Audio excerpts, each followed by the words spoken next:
You deserve a recognition that's your own, hindi yung shadow of someone else. Growing up, napakahirap for me magkaroon ng kapatid na overachiever. On top of her class, laging president ng klase, cheerleading captain, and not to mention, maganda pa. Ang hirap na pareho kami ng pinapasukang school. Para kasing ako yung uglier and lesser version niya. Pag nagpapakilala ako sa kahit sino man, ang lagi nilang reaksyon, ikaw si Emily, yung sister ni Erica. Kung makakatapat ka pa ng mahadera, ang sagot nila, sa oo mo kapag ikaw ang nagsabi na kapatid mo siya. Talaga? Di nga. Parang sobrang nakakayamot. Kaya minsan ayoko nang pumasok sa school eh. Kahit nag-excel naman ako sa ibang bagay like sports and arts, di naman nila nare-recognize.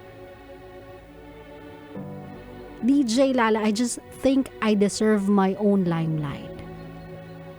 I don't want to live behind her shadows anymore. Ako si Emily, and I'm searching for the road leading me to what I truly deserve.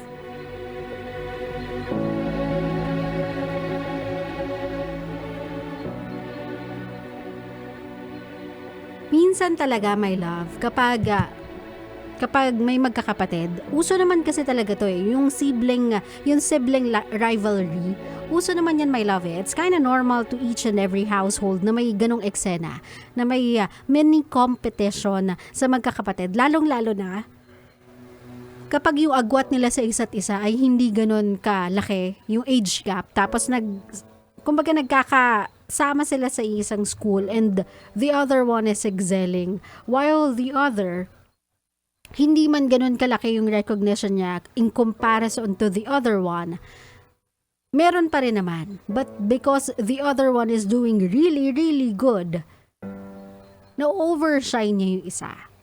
And people will notice. And it's hard to follow a footstep like that.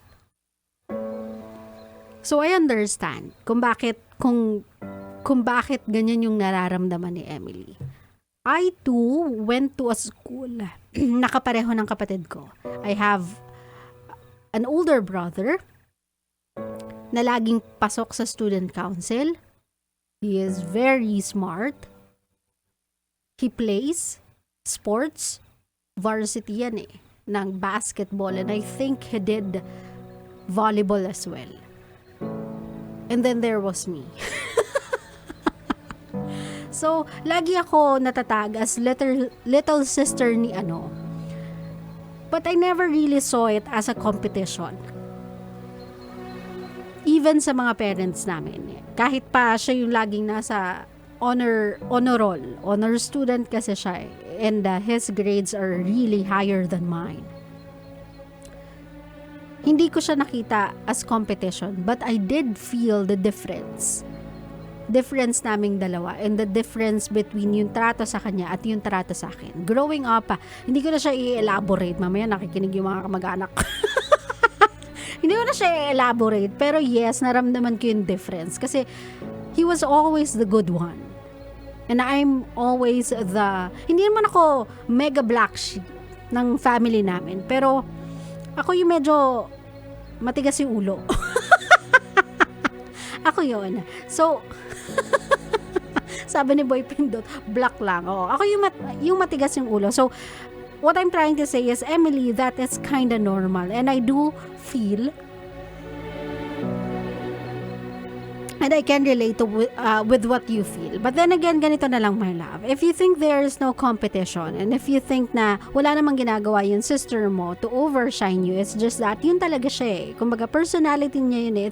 It's not something that she does on purpose para saktan ka, para pahirapan ka, para pahiyain ka. It's just that ganun lang siya.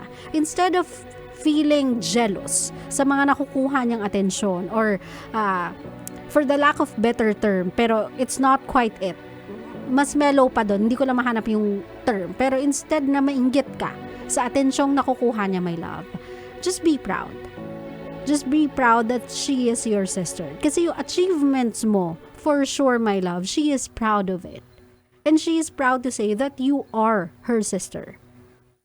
So, wala kang ginagawa na hindi napapansin ng iba. May nakakapansin yan. Yun yung sister mo. Napapansin niya lahat ng achievements mo. And she feels like power sibling kami ng school. Nag-excel ako sa mga ganitong bagay and my sister is excelling in other things. So, power sisters kami ng school. It's just that you are looking at it on a different side, different angle.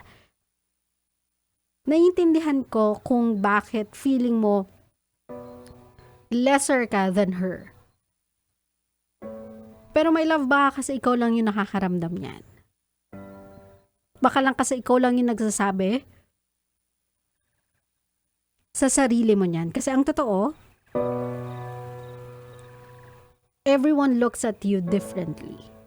And I realized that nung tumuntong kami ng last few years sa high school together. When he was in he was on his 4th year high school and I was on my 3rd. So, syempre, paalis na siya ng school namin and then may iwan ako sa 4th year. Naramdaman ko yun, my love, kasi even the teachers, pagpasok ko, when I was on 4th year, they do recognize me as the little sister. They do have certain expectations of me kasi apparently my kapatid did very well sa klase nila. But before he left, parang nag-iwan siya ng good word for me. Parang nag-iwan siya ng trail so I can be comfortable in it. Kasi iniwanan niya ako ng safe space. Nag-iwan siya ng magandang imahe so that I can start fresh, I can start clean, I can start with a little bit of respect. So, yung galit mo, yung inis mo, yung tampo mo, you are channeling it the wrong way because you are looking at it in a wrong way. She is not trying to overshine you. She is not trying to steal any limelight from you. It's just that kapag meron kang milestone sa buhay mo, instead of capitalizing on it, instead of celebrating it, ikino-compare mo siya agad sa achievements ng sister mo. Sometimes the reason why we feel what we feel is because we think that way. Inuunahan natin yung mga tao by thinking that way. So, ang na-attract lang natin ay negative forces. Do you hear me? I mean, do you understand me? Na minsan, nasa utak lang natin siya. Na ganun yung nakikita ng ibang tao. But the truth of the matter is, they are trying to give us a recognition even without us doing anything yet. Nakatingin na yung mata nila sa atin only to find out na hindi tayo nagpe-perform with the best of our ability kasi ang feeling natin, they are comparing us with one another. When the truth of the matter is, they are looking at us kung ano din yung kaya natin gawin.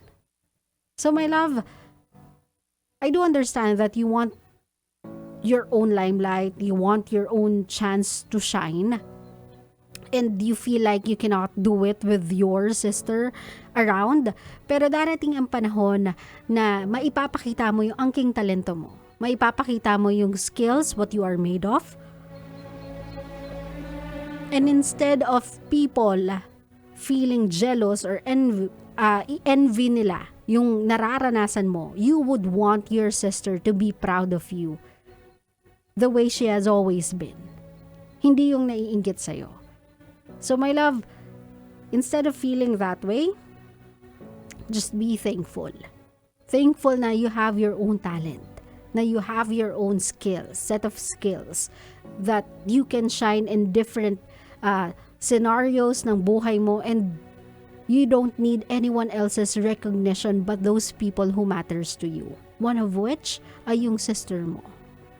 I'm sure sa lahat ng achievements mo, sa lahat ng magandang nangyayari sa'yo, she is proud of you for that. So try doing something else. Try to be proud of what she does so she can return the favor. And maybe, just maybe, before she leaves the school, you can be what she always thought you guys are. The power sibling ng school. I think kahit papaano, nagawa namin to before. Pero hindi naman yung sobrang wow popular. Pero feeling ko, no mga latter part ng school year, talagang nag-enjoy ako makasama yung kapatid ko sa last year niya sa same school na pinagpapasukan ko. And when he left, when I was on 4th year, I felt lonelier. Kasi mas sanay ako na andyan siya. Mas happier ako na he is around. And I think you'll feel the same way too. So enjoy the moments you have together. It's not always about fame. It's not always about being popular sometimes. It's just doing what you can and what you love in school so that meron kang bucket of joyful memory na pwede mong balik-balikan kapag nasa adulthood ka na. Kasi pagdating sa real world, my love, mas maraming competition. Mas maraming tao that will do everything to overshine you and they won't be as considerate as your sister. She is your ally, not your enemy. Claro? Claro.